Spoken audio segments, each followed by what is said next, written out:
السلام علیکم ورحمۃ اللہ۔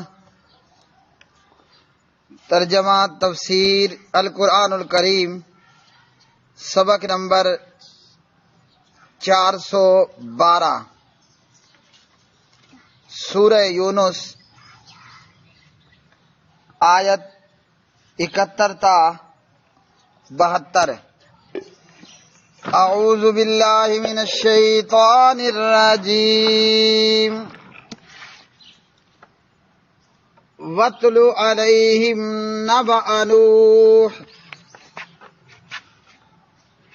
إِذْ قَالَ لِقَوْمِهِ يَا قَوْمِ إِنْ كَانَ كَبُرَ عَلَيْكُمْ مَقَامِي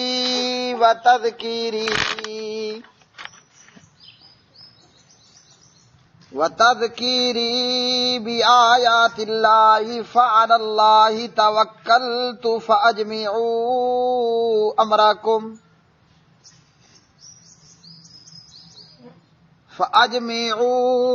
أَمْرَكُمْ وَشُرَكَاءَكُمْ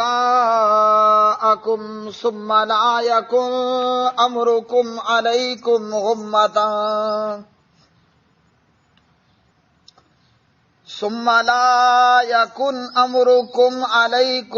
غُمَّةً ثُمَّ اقْضُوا إِلَيَّ وَلَا تُنظِرُونِ۔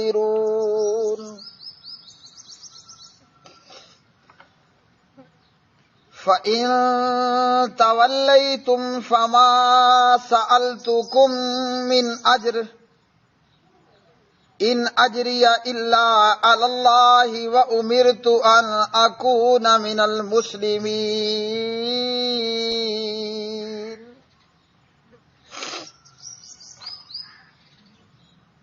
اور ان پر نوح کی خبر پڑھیے علیہ السلام، جب اس نے اپنی قوم سے کہا، اے میری قوم، اگر میرا کھڑا ہونا اور اللہ تعالیٰ کی آیات کے ساتھ میرا نصیحت کرنا تم پر بھاری گزرا ہے تو میں نے اللہ تعالیٰ ہی پر بھروسہ کیا ہے، سو تم اپنا معاملہ اپنے شرکاء کے ساتھ مل کر پکا کر لو، پھر تمہارا معاملہ تم پر کسی طرح مخفی نہ رہے،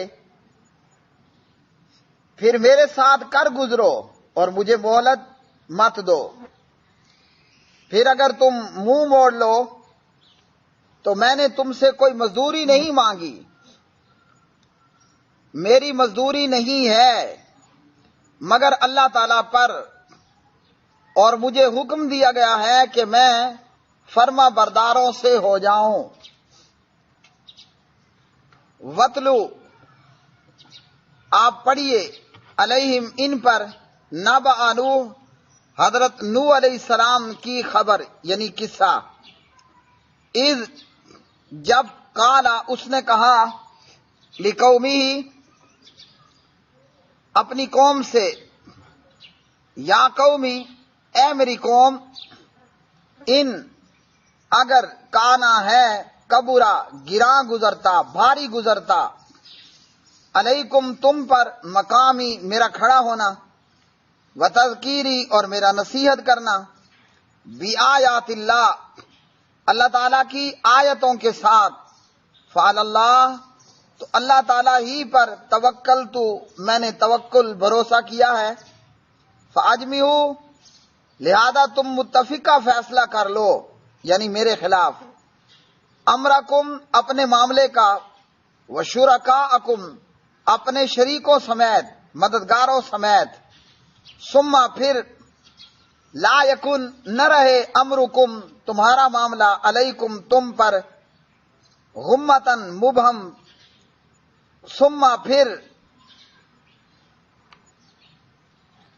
اقضو، تم نافذ کر دو، الیہ، مجھ پر، ولا تنظرون، اور نہ تم مجھے مہلت دو، فإن، پھر اگر، تولیتم، تم منہ پھیر لو، فما سألتکم، تو نہیں میں نے سوال کیا تم سے، من اجر، کسی اجر مزدوری کا، ان اجریہ، نہیں ہے میرا اجر، الا مگر اللہ اللہ تعالیٰ پر، وَأُمِرْتُ اور میں حکم دیا گیا ہوں، ان یہ کہ اکونا ہو جاؤں، من المسلمین فرما برداروں میں سے۔ پیارے بھائی اور بہنوں، سورہ یونس پارہ 11 کی یہ آیات بینات، پیچھے کی آیات میں کفار کی طرف سے جو شبہات تھے ان کا دلائل کے ساتھ جواب دیا گیا۔ اب یہاں پر اللہ سبحانہ و تعالی 3 پیغمبروں کا قصہ بیان کرتا ہے، اور اس میں کئی حکمتیں ہیں۔ نمبر 1 تو یہ کہ بات تھوڑی تبدیل ہو جائے، ایک ہی بات زیادہ لمبی دیر چلنے سے بعض دفعہ اکتاہٹ سی ہونے لگتی ہے سننے والوں کو۔ اور نمبر 2، یہاں ان پیغمبروں کے قصہ بیان کرنے کا مقصد تاکہ جناب محمد الرسول اللہ صلی اللہ علیہ وسلم کو اور آپ کے صحابہ کرام رضوان اللہ علیہ مجمعین کو تسلی دی جا سکے کہ کفار جو آپ کے ساتھ کر رہے ہیں یہ کو پہلی دفعہ ایسا نہیں ہو رہا، آپ سے پہلے پیغمبروں کے ساتھ بھی بدسلوکی کی گئی، برا کیا گیا، جان سے مار ڈالا گیا، باتیں سنائی گئیں اور بہت کچھ تکلیفیں دی گئیں۔ ساتھ میں کفار کو بھی تنبیہ کہ اگر تم رسول کے ساتھ برا معاملہ رویہ اختیار کرو گے تو دیکھ لو رسولوں کا تو کچھ نہیں بگڑا، غرق ہوئے تو کفار و مشرکین۔ تو اللہ کی سنت اب بھی جاری ساری ہے، اگر اپنی بدعمالیوں سے باز نہیں آؤ گے تو جیسے اللہ نے پہلے رسولوں کے دشمنوں کو ہلاک کیا تمہاری ہلاکت بھی یقینی ہے۔ اور پھر یہی ہوا، بدر میں ابو جہل اینڈ کمپنی کے بڑے بڑے سرداران مکہ ابو جہل سمیت قتل کر دیے گئے، اور دنیا آخرت کی ذلت اور رسوائیوں کے ہار ہمیں پٹے اپنے گلوں میں ہمیشہ ہمیشہ کے لیے ڈال لے کر گئے۔ اور نبی علیہ الصلوۃ والسلام کا امی ہونا کہ کسی انسان نے نہ آپ کو لکھنا سکھایا نہ پڑھنا سکھایا، نہ نبی علیہ الصلوۃ والسلام قصہ گو، تو نبی امی کا سابقہ انبیاء کے واقعات کو یوں ہو بہو بیان کرنا، یہ بھی نبی علیہ الصلوۃ والسلام کے صادق اور آپ کے صدق کی دلیل ہے۔ حضرت نوح علیہ الصلوۃ والسلام اولو العزم رسولوں میں سے ایک رسول ہیں، اور اللہ سبحانہ و تعالیٰ کے بڑے ہی پیارے بندے، اور جناب نوح علیہ السلام اللہ وحدہ لا شریک کے بڑے ہی پیارے پیغمبر تھے۔ ویسے یاد رکھیے سارے ایمان والے اللہ کے پیارے ہیں، اور سارے رسول پیغمبر اللہ کے ہاں ان کا بڑا مقام ہے، اور یہ کہ اللہ نے بعض کو بعض پر فضیلتیں بھی عطا فرمائی ہیں، تلک الرسل فضلنا بعضهم علی بعض کہہ کر۔ جناب نوح علیہ السلام کا ذکر قرآن مجید میں بہت مرتبہ آیا، مطلب 40 یا اس سے زیادہ مرتبہ کی تعداد میں حضرت نوح علیہ السلام کا ذکر قرآن مجید میں ہوا، اور یہ ذکر قرآن مجید میں سورہ اعراف کے اندر بھی موجود، یہاں سورہ یونس کے اندر بھی موجود، سورہ نوح کے اندر بھی موجود، وغیرہ ذالک۔ حضرت نوح علیہ السلام کی قوم اور امت وہ بت پرست تھی، 5 بڑے بڑے بتوں کی پجاری تھی، ویسے اور بھی وہ بت سارے انہوں نے چھوٹے چھوٹے بھی بنا رکھے ہوں گے۔ ود، سوا، یغوث، یعوق، نصر، یہ ان کے 5 بڑے بت تھے، اور یہ دراصل اس قوم میں موجود 5 عبادت گزاروں کے نام تھے کہ شیطان نے اپنی شیطانیت سے نوح علیہ السلام کی قوم کو آہستہ آہستہ آہستہ ان بزرگوں کی عبادت پر لگا دیا، ان کی تصویریں اور ان کی مورتیاں بنوا کر۔ نوح علیہ السلام اپنی بت پرست قوم میں مبعوث ہوئے اور انہیں جا کر یہ دعوت دی لا الہ الا اللہ کی، ایک اللہ کی عبادت کرنے کی۔ مگر جناب نوح علیہ السلام کی قوم کفر و شرک پر اور باپ دادے کی تقلید پر لگی کی لگی رہی. عام طور پر کہا جاتا ہے اندھی تقلید. تو بات یہ ہے کہ تقلید ہوتی اندھی ہے. کبھی کہیں آنکھوں والی تقلید بھی ہوئی ہے، تو تقلید ہوتی ہی اندھی ہے. حضرت نوح علیہ السلام 950 سال، 9.5 نہیں، 9.5 سال نہیں، 950 سال، مطلب آپ کہہ لیں 50 کم 1000 سال بنتا ہے، اپنی قوم کو اعبدوا اللہ ما لکم من الہ غیرہ کی دعوت دیتے رہے کہ ایک اللہ سچے سچے معبود کی عبادت کرو. یہ ود کو، سوا کو، یغوث کو، یعوق کو، نصر کو، ان کو چھوڑ دو، پرے کرو. عبادت کے لائق صرف ایک اللہ وحدہ لا شریک ہے، جو کہ آسمانوں میں ہے، جو کہ عرش پر مستوی ہے اپنی شان اور کمال کے مطابق. مگر اس ضدی اور ہٹ درم مشرک اور باپ دادا کی مقلد اس قوم نے نوح علیہ السلام کی دعوت کو ماننے سے مسلسل انکار پہ انکار کیا. اور جناب نوح علیہ السلام بھی صبح اور شام اپنی قوم کو لا الہ الا اللہ کی دعوت دیتے رہے. دن میں بھی دی اور رات میں بھی دی، اکیلے میں بھی دی اور جا کر محفلوں میں بھی دی، گھروں کے دروازوں پر بھی دی، اور جناب جا کر جو ہے وہ بازاروں اور چوکوں اور چوراہوں کے اندر بھی اعبدوا اللہ ما لکم من الہ غیرہ کی دعوت دیتے رہے.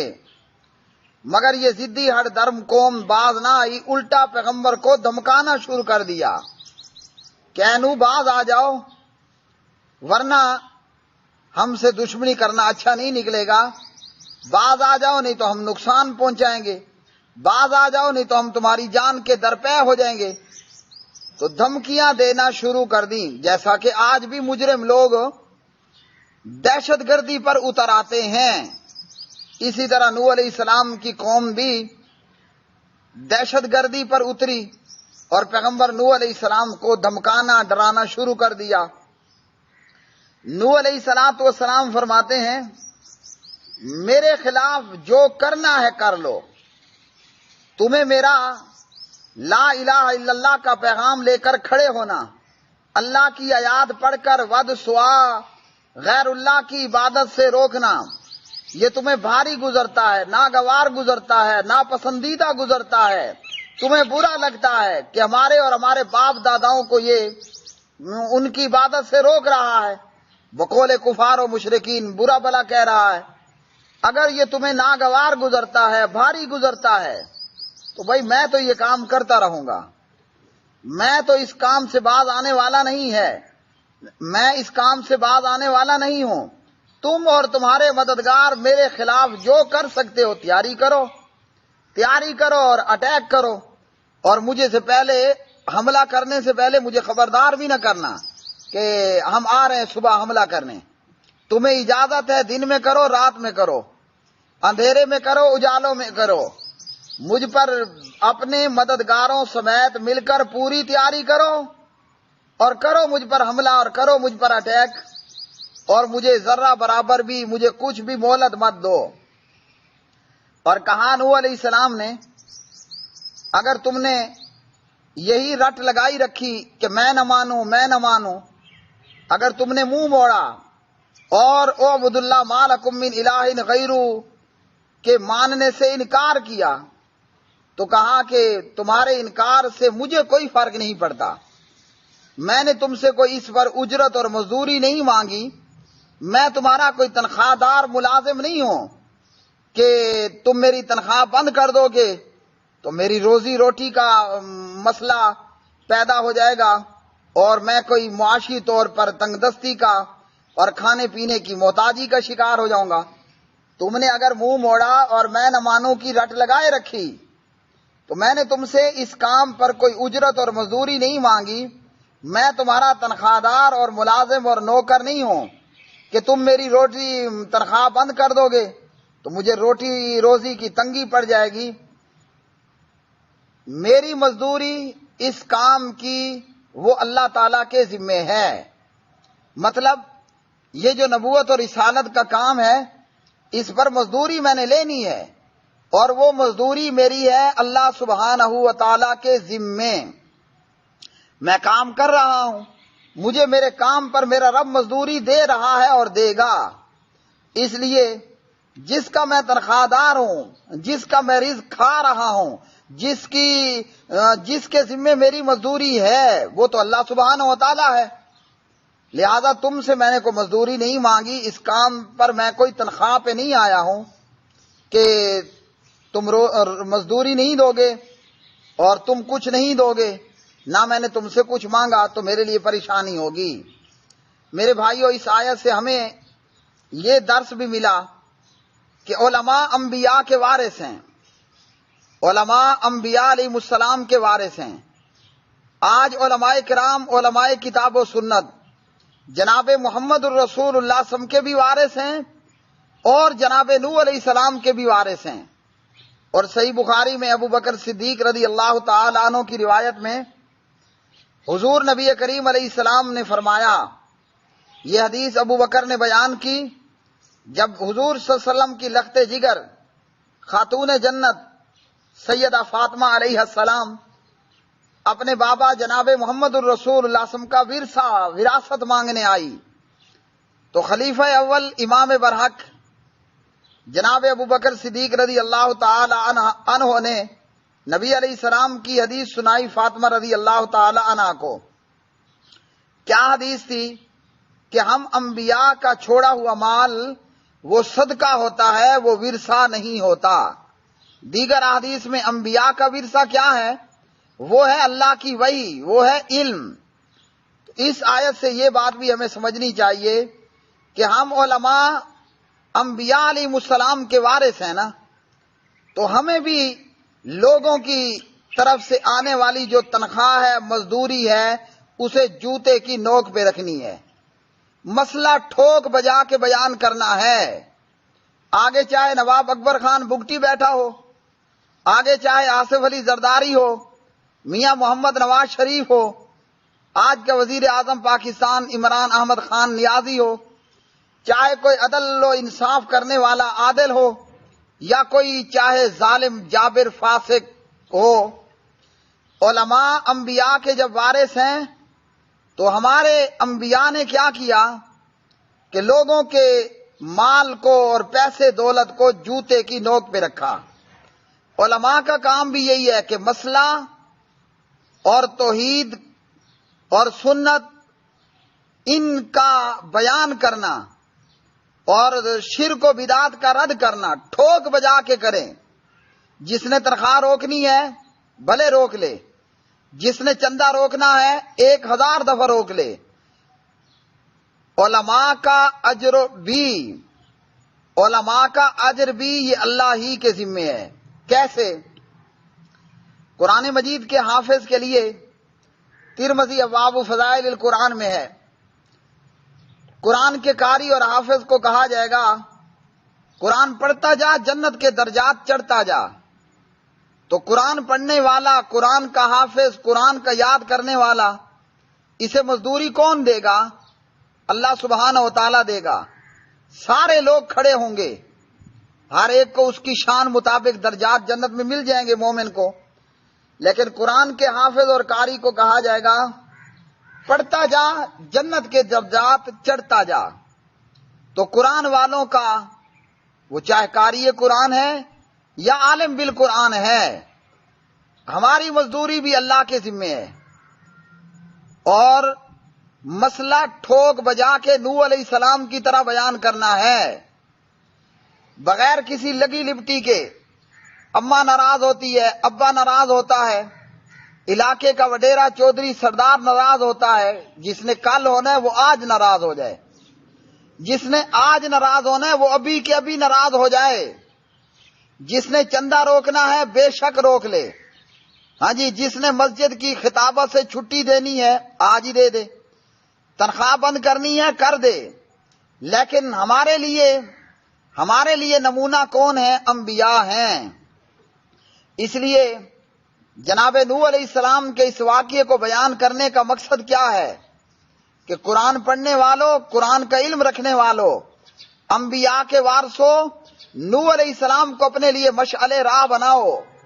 پیغمبر کہہ رہے ہیں میں نے تم سے مزدوری تھوڑی مانگی ہے، میری مزدوری ہے ضرور ہے، مگر وہ تمہارے ذمے نہیں ہے، وہ تو اللہ سبحانہ و تعالیٰ کے ذمے ہے۔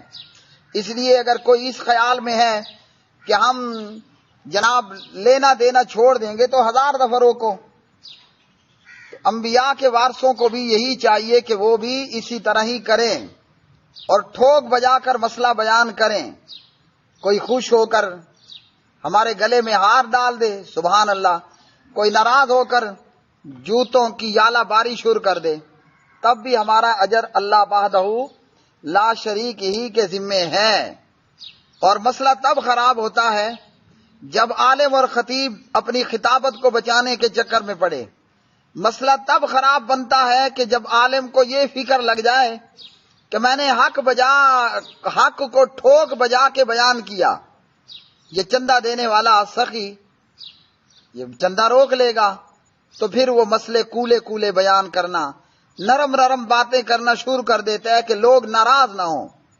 اگر میں نے نوح علیہ السلام کی طرح ڈنکے کی چوٹ پہ مسئلہ بیان کیا تو لوگ تو مجھے جلسوں میں نہیں بلائیں گے، لوگ تو مجھے پیسے نہیں دیں گے، وہ جی یہ تو نفرت پھیلا رہا ہے، یہ تو فتوے لگا رہا ہے، یہ تو فلاں فلاں کر رہا ہے۔ انبیاء اور علماء کی مزدوری وہ اللہ تعالیٰ ہی کے ذمے ہے، ہمارا کام حق کا بیان کرنا۔ جب ہم نے حق بیان کر دیا، دنیا میں بھی اللہ مزدوری دیتا ہے اور دے رہا ہے، اور آخرت کی مزدوری کے تو پھر کیا ہی کہنے ہوں گے۔ اور فرمایا مجھے حکم دیا گیا ہے کہ میں فرما برداروں میں سے ہو جاؤں۔ مطلب تم جو ہے اعبدوا اللہ ما لکم من الہ غیرہ پر عمل کرو نہ کرو، میں اس پر عمل کرنے کا پابند ہوں، میں نے کر لیا، کام ہو گیا۔ تو انبیاء اور علماء کا کام کیا ہے؟ لا الہ الا اللہ کا پیغام پہنچا دینا۔ کوئی کرے نہ کرے اس کے ہم ذمہ دار نہیں ہیں، ہم ذمہ دار ہیں پیغام پہنچانے کے۔ پیغام پہنچا دیا، ہم نے دہاڑی کر لی، مزدوری اللہ سبحانہ و تعالیٰ کے ذمے پکی ہو گئی۔ وآخر دعوانا ان الحمد للہ رب العالمین۔